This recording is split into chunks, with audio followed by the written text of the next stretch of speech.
So the handstand straddle press is one of the most sought after skills in hand balancing, especially from the beginner to intermediate level. It is absolutely beautiful to see and to do when done effortlessly. And that's the reason why we're here today, is to learn the right steps to prepare our body the right way in order to perform this skill effortlessly and efficiently. In hand balancing, there are a variety of presses. There's a straddle, pike, flag, stalder, one arm. And for today's video, we're specifically gonna focus on the straddle press because usually that is the beginner entry level one. When we're training for the press, it is best that we are well equipped and we know what our body needs in order to perform this skill. So today we're gonna prepare the right way for your press to happen. Let's get started. So let's just talk about what a press is. So in hand balancing, there are various categories for transitions, for entries, for positions. The press is considered a strength move because mainly we're transferring weight from our feet to our hands by leaning forward, by pushing, by stacking without the use of any momentum. So essentially we're using a lot of strength to make that happen, to make our legs float up and to have our weight transferred to our hands and to our shoulders, mainly using strength. When we're doing a traditional entry, let's say a straddle jump, we're using some momentum and stacking in order to position our body into the handstand. So we're using speed, there's inertia there, there's momentum, and really you're not using a lot of strength if you're doing it correctly. So when we're doing that, it is actually a very efficient entry, whereas in a press, you're doing quite the opposite. You're leaning forward a lot, and you're leaning a lot of weight onto your hands just to free up your legs so that they can lift up in the air and into a straddle, and ultimately legs together into a straight position. So you can imagine how much strength that would take your body because you're using absolutely zero momentum. So with that being said, power is the most important element at play in presses. However, if you want to do it more efficiently, you're going to need a lot more than just power. What we actually need are flexibility, compression, power, and technique. All those things combined with an understanding of how it works, that way you can have the most consistent and efficient press possible. You do not want to exert yourself overly so in every single press you do, even though it is traditionally a strength move. When I first learned how to press years ago, I was way stronger than I am now, but I was way less flexible. But I could still do the press just due to strength alone. But there's a caveat to that. I could do one press, two press, and at the third press, I would run out of gas and I would have nothing left in the tank for you. Whereas now I can probably do 10 presses in a row and still be able to go after that. The difference lies in flexibility, strength, compression, and just understanding how it works and not solely relying on power. Sure, you can get away with just power, but it's not going to work as good, it's not going to feel as good, and you'll run out of gas pretty quick. So today we're going to talk about all the important elements to set you up for success in your press. So the first element we're going to talk about is flexibility. You want to have open hamstrings as much as possible. The deeper your pancake stretch can go means that the more you can open your legs in midair, which means that you don't need to plant your shoulders as far forward as you need to, therefore making your press a lot easier and efficient. The reason why is because when we are lifting our legs in the air for the straddle press, we want to open our legs as wide as possible.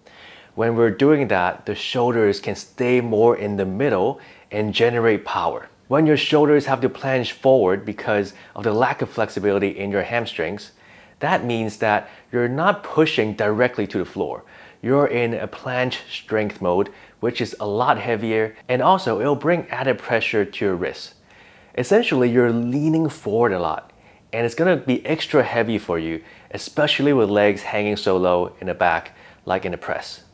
So here I am in this one, opening my legs as wide as possible, all the way up.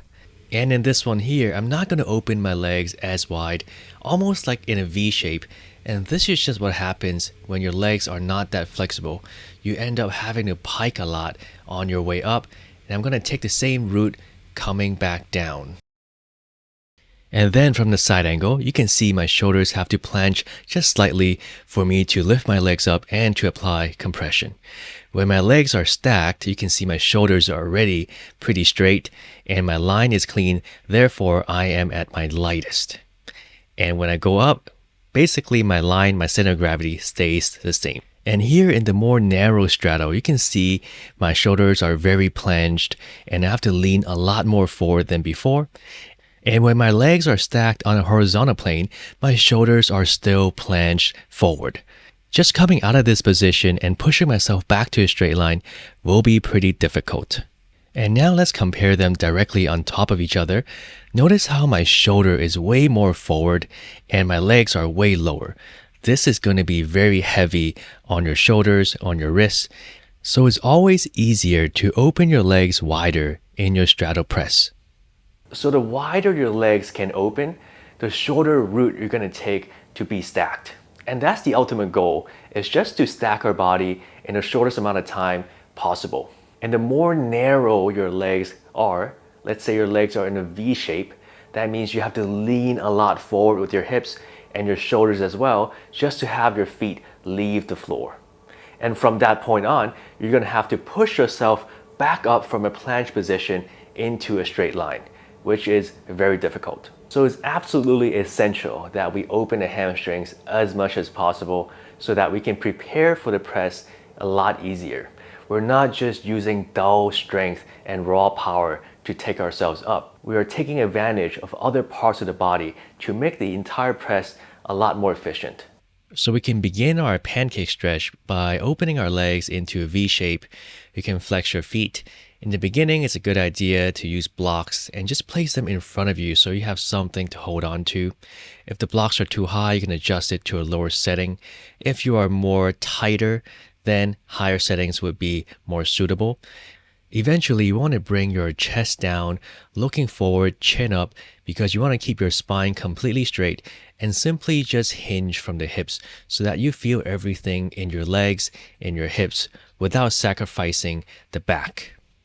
You can stay here a couple minutes at a time and just remember to keep your breath very steady when you are stretching. And in the next stretch, we can isolate one of our legs and hamstrings. We start by extending one of our legs and bending the other leg, foot to the inner thigh. You want to grab the foot with the opposite hand, with the other hand on the outside like I'm doing now. My right hand is grabbing my left foot with my left hand on the fingertips on the outside. I'm bringing my chest down, looking forward, same as the pancake stretch, really hinging from my hips and bringing all that pressure onto the right hamstring. Of course, when you're doing it, you want to go a little bit at a time. If you're on the tighter side, you don't even need to grab the foot. You can simply hold the ankle or the knee, something for you to hold on to and really hinge from the hips, keeping your back straight. Here, I'm doing the same thing just with both legs straight. Again, spine long, back straight, hinging from the hips, pressure on the hamstrings. And now let's do a standing forward fold. Notice my legs are straight. I'm keeping my weight in the front of my foot and not really on my heels. And from there, I'm hinging from my hips again. I'm grabbing my ankles, but you don't have to. You can simply hold on to your elbows or your calves. But you do want to have your spine long and straight and really feel the hamstrings.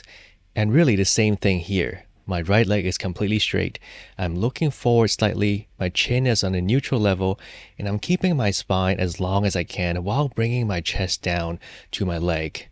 Remember, the goal isn't to bring your head to your foot or to your shin, but rather to open the hamstring. So you really want to feel the hinge from your hips and really keeping the hips squared so you can isolate the hamstring and not just touch the head to the shin, which is what a lot of beginners try to do. And now we're on to our second part, which is compression. Compression is basically when we create tension with our lower torso, with our thighs and hips, so that we can lock our lower body into one place and we can start controlling its position. It is also to keep our legs and our hips on an even level so that they don't pop up uncontrollably, which will happen from time to time when you press up. When our legs have compression, you want to think about a balloon underwater and you're keeping it underwater. You can imagine the type of pressure that the balloon is feeling. And when you don't have compression, is when you let go of the balloon and the balloon just floats back up. You can imagine that there's way more strength in the compression versus just letting it go. When our hips, when our legs are pressing up, you want to maintain that type of compression and use it to your advantage to lift yourself up and to stay there. And we achieve this compression partly by pulling our legs, our thighs, back into our hip sockets and locking our knees, straightening the legs while keeping our hips piked. That way, when our feet leaves the floor, our entire lower body can rise up as one unit instead of segregated parts. So this is what having no compression looks like. I'm leaning forward, I am getting some air time with my feet. However, I'm not able to sustain the effort to keep it going up. A big part of compression and its uses is to enable our legs to lift into our hip sockets and to bring our hips forward into a stacked position. And this is without it. So here in these single leg lifts, you're basically doing the same motion as you would when you're pressing up. It is just an easier version because you're only moving up and down. And now you want something to lean back against, hands in front of you. Open your legs as wide as you can, lock your knees, point your feet, and lift your legs up as high as possible. This will be more closely aligned with what your legs are doing in an actual press. With enough compression in your lower body, you will find your legs a lot easier to lift up and into a stacked position. And last but not least, probably the most important element at play here for the straddle press is power and strength. When we're first learning how to press, you're gonna make so many mistakes because the timing is different, the power is needed, flexibility is needed, and everything seems super hard. So imagine a type of strength that you're gonna need when you're leaning forward so much that your shoulders are planching and there's a lot of weight onto your shoulders, onto your hands, and from that point you have to lift your feet up while still in a planche and then add in compression, keep lifting the legs, keep planching the shoulders so that you can slowly open your shoulders and stack your hips and then bring your feet together into a straight handstand. That takes incredible strength, and in the beginning it is going to be very difficult because you do not even know the right route to take in order to lift yourself up there. Probably more or less you're going to take the wrong route, you're going to take the less efficient way, and you're going to lean a lot more forward than you need to, and then causing you more strength. With that being said, strength and power will really be super useful in learning the press. And also, you'll probably develop more strength and power just from training the press because you're having to lean so far forward and be in that planche mode and coming out of that planche mode the entire time. All that I talked about is going to put tremendous pressure onto your wrists, onto your shoulders, and everything else in your body. A lot of people don't even breathe when they first learn how to press because they're just trying to muster that energy in order to pop themselves up into a stacked line. That's probably not the best way to learn it, but it happens a lot more than we know. When we're learning a new skill, we are trying to just muster whatever we can in order to reach that objective. And one of the best ways to train for the right strength that you need for all the things that I talked about earlier is the press negative. And essentially, you're doing the same thing, just in a reverse order. So if you slow down the negative enough, you could potentially mimic the type of strength and power that you need in order to press, and also to understand the route that you gotta take, the best route possible in order to take yourself up. Because as I said earlier, the route also matters. If you take a longer route, say you plant your shoulders more than you need to, then it's going to cost you even more power and strength. However, if you understand the timing, if you understand where you're stacking exactly, then you can press up with the minimum amount of strength possible. But there is still a necessity for strength. So let's take a look at the press negative. Starting in a straight line, I'm going to slowly start opening my legs into a pike straddle. And from there, I'm going to keep the compression and let my shoulders plunge forward as I release my legs. And this is all about weight distribution. How can I keep my weight stacked while I'm descending down to the floor? And another good drill is to train the planche strength with the wall. Like I talked about earlier, you're going to be plunging a lot unless you have super open hamstrings, which 90% of us don't. So if you're plunging a lot, you're going to have to get ready for that planche strength. And with this chest facing wall drill, you're basically going to mimic the same place just in a controlled environment so that when you actually press up and everything comes together, you know exactly what to do and you have the right strength and power to back yourself up. It is a little bit hard to see here, so I do apologize because you can't really see my feet. But basically, I'm moving my shoulders forward away from the wall. And from there, I'm bringing my hips into a tiny bit of compression and pulling my heels forward, bringing myself into a straight line. Basically, you're training that planche strength in your shoulders. The more your shoulders move away from the wall, the more it's going to replicate that motion when you're pressing up initially. And before we wrap up, I want to talk about the common misconceptions when it comes to the press. 99% of people out there, they're going to think, wow, pressing up, that's so crazy. They're floating their legs in the air. There must be a lot of core strength involved. And let me just tell you that there is little to none core strength because you're basically leaning forward with your shoulders, adding with compression, and the real mechanism of the press is weight distribution and transfer. And just within that transfer, majority of that strength and power is stemming from your shoulders. So if you're strong in the shoulders, you have strong arms, you have a good push, you can actually press without any of those things, flexibility, compression, that I talked about. But this is just a better way to do it. So if you're too focused on core strength, you'll be focused on the wrong target. Do you need a little bit of core strength at least? Absolutely. Just like when we're standing up, we need core strength. But let me tell you, I've never done any core in my hand balance training. So I'll just leave it at that. So there you have it, guys. Those are the three main elements of preparation for the straddle press.